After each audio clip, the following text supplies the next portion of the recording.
Good morning to all the paddlists. Today I am going to teach you about the human circulatory system, in which I will teach you about human heart.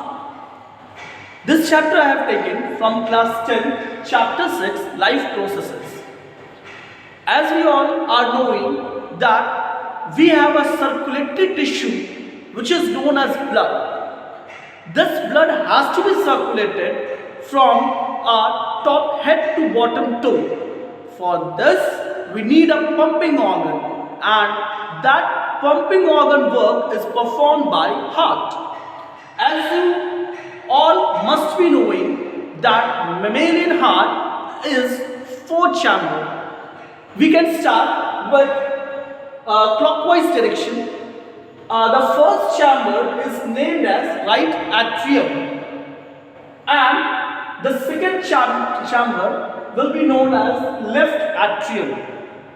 Now, below the left atrium, there will be left ventricles, and after left ventricle, this chamber will be known as right ventricle. The chambers are separated with a structure known as septum. Now, I will tell you from where blood comes to the heart. There is only one passage from where blood comes into the heart.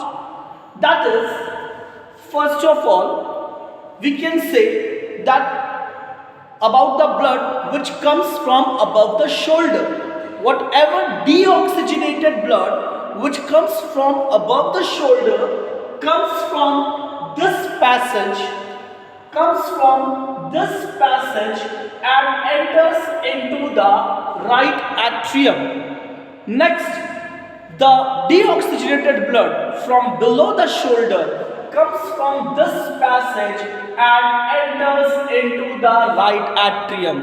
At the time when the right atrium is collecting blood, the valve is closed, due to which the deoxygenated blood get accumulated in right atrium. Now, as much as volume of blood which can be stored in right atrium has been stored, now the valves open, and this valve and the blood from this valve enters into the right ventricle.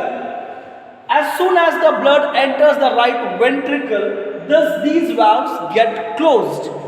The lower chamber pumps the blood, and the deoxygenated blood, which is now in right atrium, tries to go from here back into the right atrium. From right ventricle, it wants to go back to the right atrium due to the pressure. But as the valves are closed, so they are not able to go back into the right atrium.